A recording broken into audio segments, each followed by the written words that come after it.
sebuah pesawat angkut militer C-17 Globemaster III milik Angkatan Udara Amerika Serikat atau USAF dilaporkan telah mendarat di Bandara Vnukovo, Moskow pada Selasa pagi 25 Agustus 2026.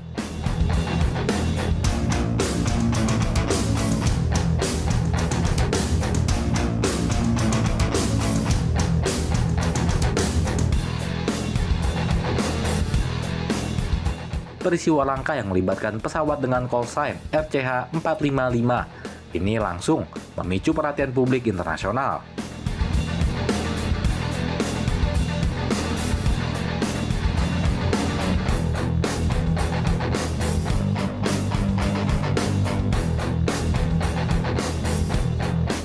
Setelah data pelacakan penerbangan mengonfirmasi pergerakannya melintasi wilayah udara Rusia secara misterius.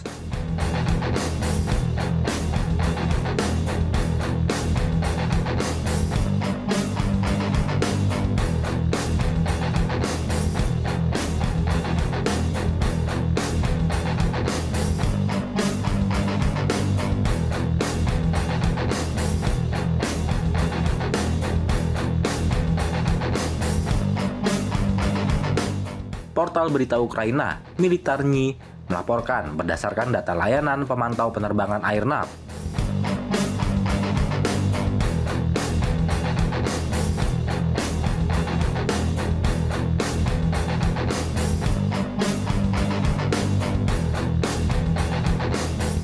Pesawat raksasa tersebut terdeteksi terbang menuju Rusia sebelum akhirnya mematikan sistem transpondernya saat melintas di atas wilayah udara negara tersebut.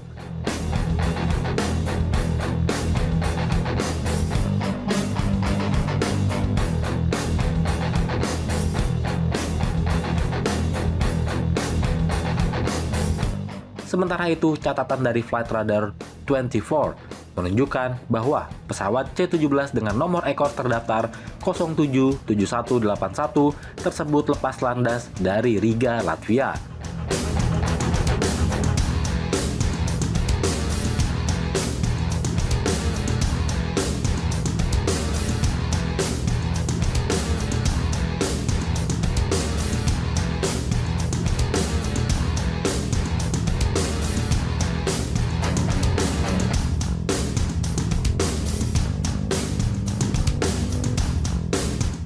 Pada pukul 8.50 waktu pagi setempat dan mendarat di Bandara Vnukovo pada pukul 10 pagi.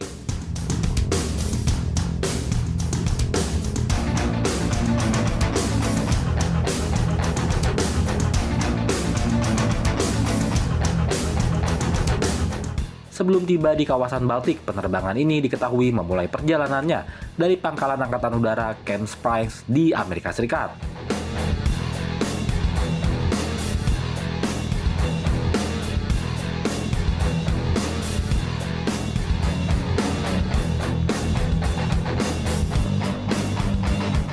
Pangkalan militer ini dikenal luas sebagai markas unit penerbangan khusus yang bertanggung jawab atas transportasi serta logistik para pejabat tinggi pemerintah Amerika Serikat.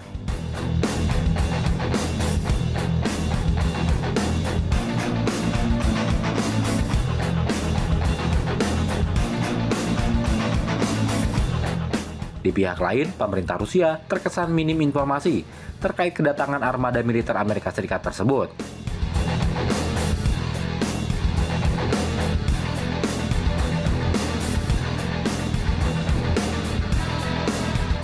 Sekretaris Pers Presiden Rusia, Dmitry Peskov, menyatakan bahwa pihak Kremlin tidak memiliki informasi resmi mengenai pendaratan pesawat angkut USAF itu di Moskow.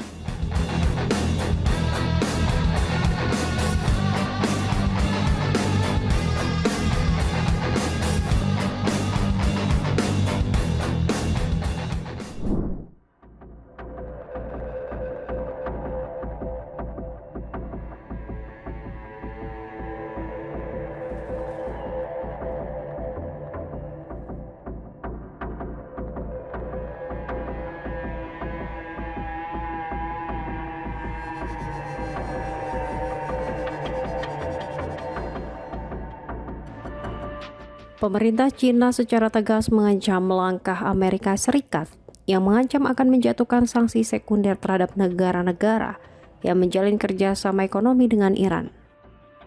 Beijing mendesak Washington untuk tidak mengintervensi hubungan diplomasinya dengan Teheran yang selama ini berjalan di bawah naungan hukum internasional. Juru bicara Kementerian Luar Negeri China, Lin Jian, menyatakan bahwa kerjasama antara China dan Iran memiliki kerangka hukum yang sah, sehingga tidak boleh diganggu oleh pihak manapun.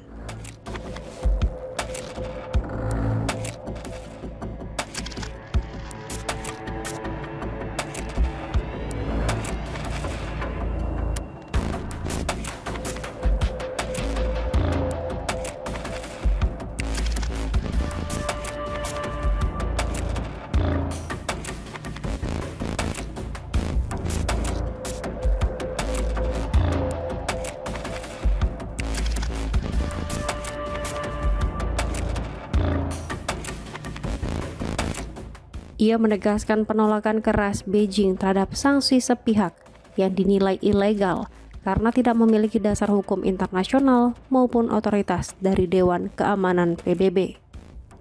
Lin Jian memperingatkan bahwa sanksi baru dari Amerika Serikat berpotensi merusak tatanan keuangan global, memicu eskalasi konflik, serta merugikan kepentingan ekonomi berbagai negara.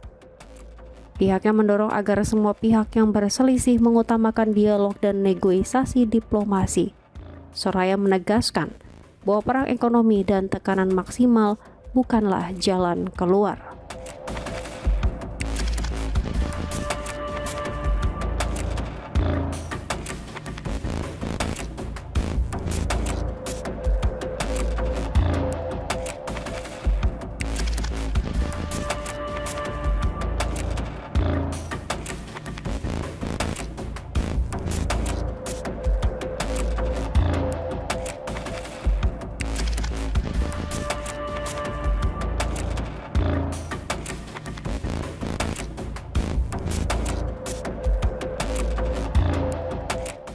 Sebelumnya, Washington secara terbuka meminta negara-negara dunia, khususnya China, sebagai mitra strategis utama Iran, untuk mendukung langkah pengisolasian ekonomi Teheran.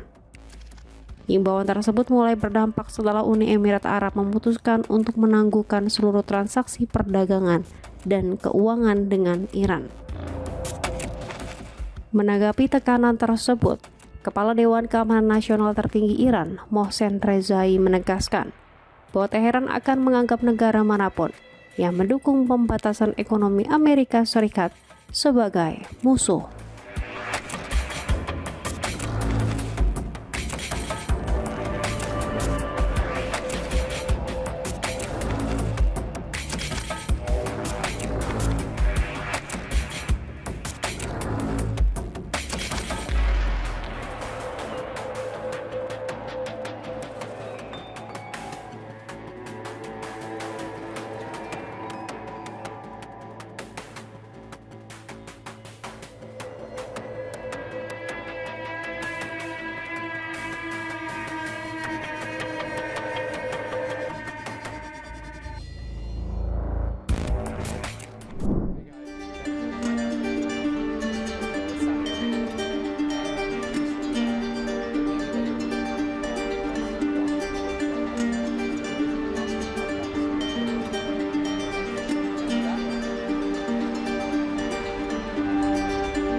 Presiden Amerika Serikat Donald Trump resmi mengajukan dokumen kerjasama teknologi nuklir sipil dengan Arab Saudi kepada Kongres Amerika Serikat untuk memulai proses peninjauan sesuai aturan hukum Amerika.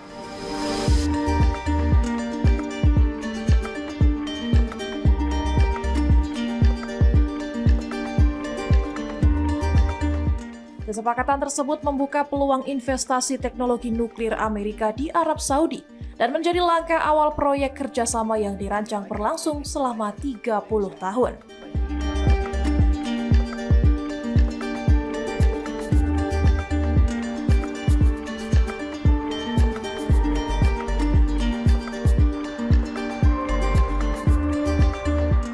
Namun, Gedung Putih memberikan syarat utama agar kerjasama itu dapat berjalan penuh, yakni Arab Saudi harus bergabung dengan Abraham Accords atau menormalisasi hubungan dengan Israel.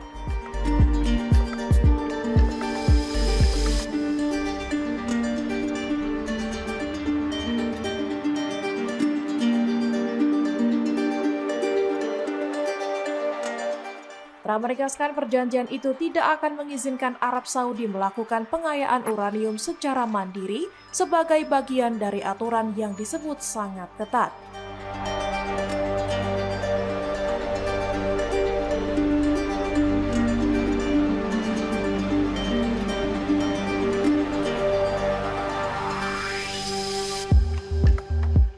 Kerjasama ini juga membuka peluang perusahaan Amerika Serikat membangun reaktor nuklir AP-1000 di Arab Saudi dengan nilai proyek mencapai puluhan miliar dolar.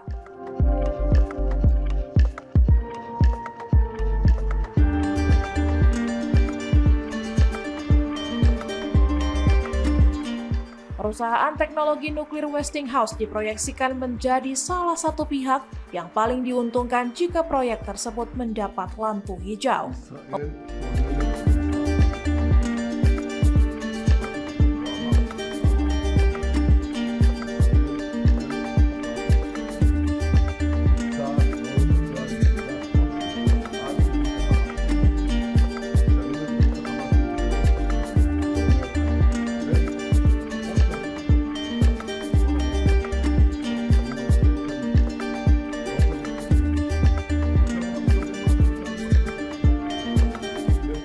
Pemerintah Amerika Serikat menyebut pengajuan kesepakatan itu telah disusun sesuai ketentuan dalam Undang-Undang Energi Atom Amerika Serikat.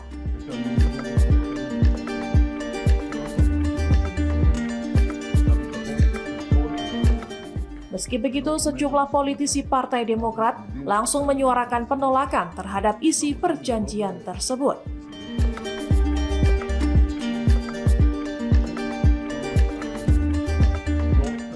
Mereka menilai kesepakatan itu tidak memuat larangan permanen bagi Arab Saudi untuk melakukan pengayaan uranium maupun pemrosesan ulang bahan bakar nuklir.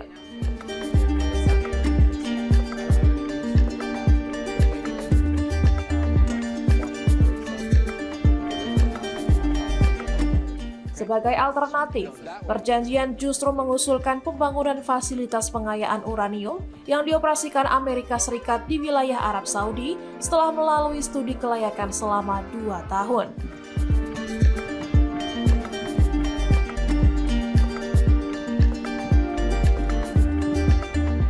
Skema tersebut memicu kekhawatiran para pengamat anti-proliferasi karena dianggap dapat membuka celah penyalahgunaan teknologi nuklir sipil menjadi kemampuan militer.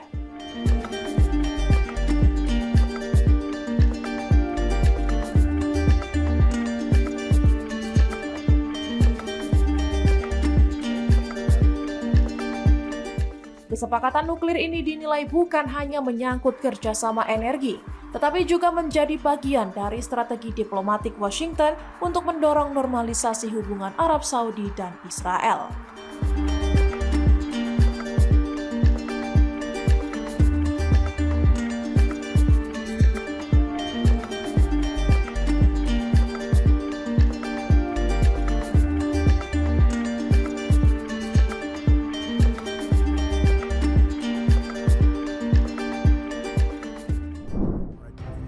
Rise and raise your right hand. You solemnly swear to give the committee the truth, the whole truth, and nothing but the truth, so help you God. Please be seated. Direktur Badan Intelijen Pusat atau Central Intelligence Agency atau CIA Amerika Serikat John Ratcliffe melakukan perjalanan ke Rusia pada Selasa 25 Agustus 2026 untuk bertemu dengan pejabat Rusia.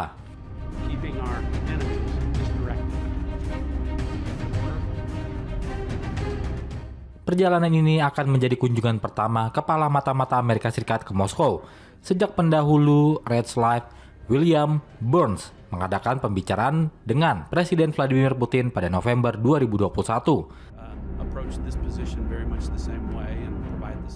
Sekitar 3 bulan setelah pertemuan itu, Rusia mulai melancarkan invasi ke Ukraina.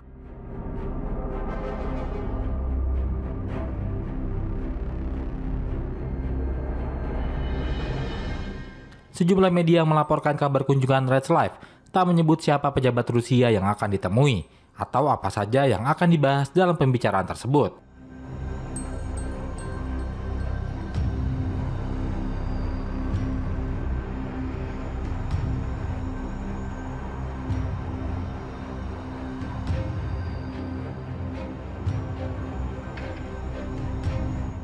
CIA sejauh ini menolak berkomentar, sementara juru bicara Kremlin, Dmitry Peskov, tidak membenarkan atau membantah laporan itu. Peskov hanya memastikan Putin tidak berencana mengadakan pertemuan dengan Redslive.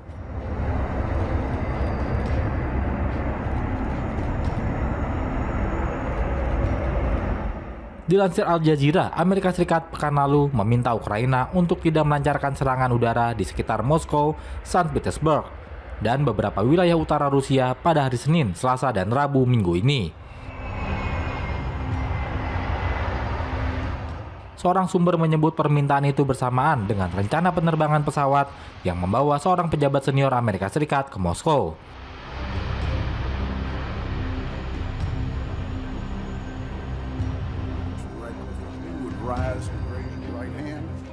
Amerika Serikat sebelumnya juga memperingatkan negara-negara untuk memutuskan hubungan bisnis dengan Iran atau akan menghadapi sanksi sekunder.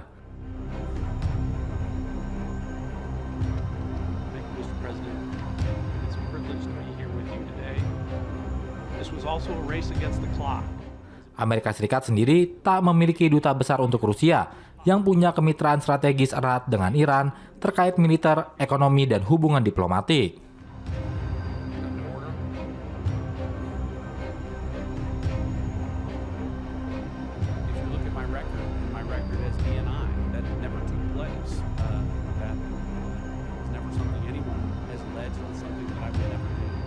So I would approach this position very much the same way and provide the same assurance.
Israel nampaknya ketar-ketir usai Turki mengumumkan memiliki rudal balistik hipersonik baru yang diperkirakan dapat menjangkau seluruh wilayah negara Zionis.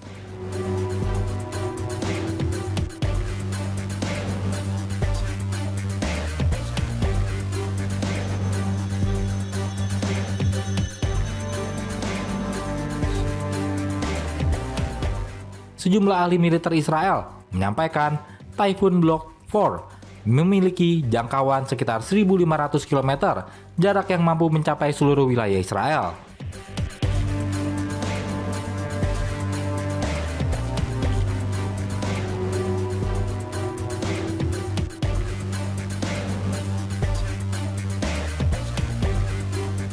Rudal ini dapat bermanuver selama tahap akhir penerbangan, sehingga menyulitkan sistem pertahanan udara untuk mencegatnya.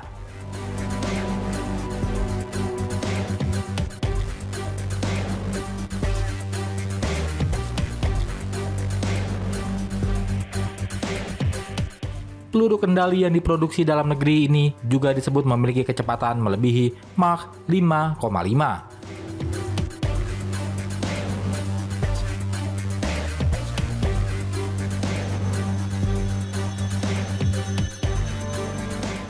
Ini menandai perkembangan signifikan yang akan memberi Turki kemampuan serangan strategis.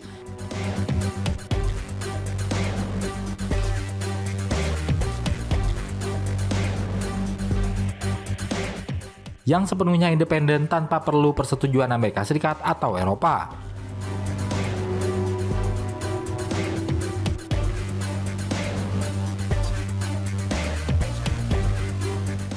Meski secara teori, jangkauan rudal tersebut mencakup Israel,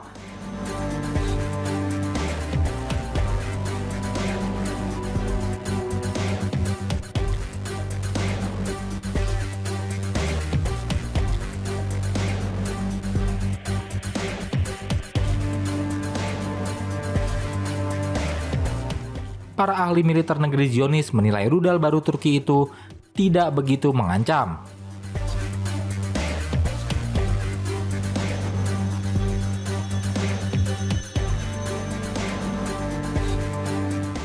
Menurut mereka, Israel punya sistem pertahanan udara berlapis.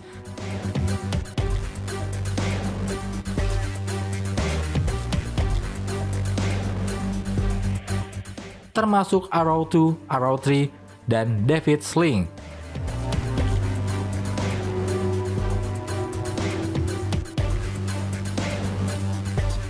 Yang dirancang untuk melawan rudal balistik canggih seperti yang dikembangkan Iran.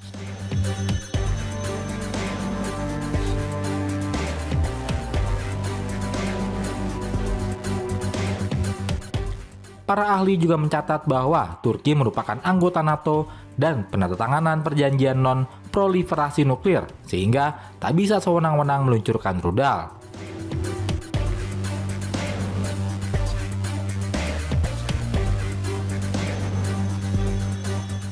Rudal baru ini sendiri membawa hulu ledak konvensional, bukan nuklir.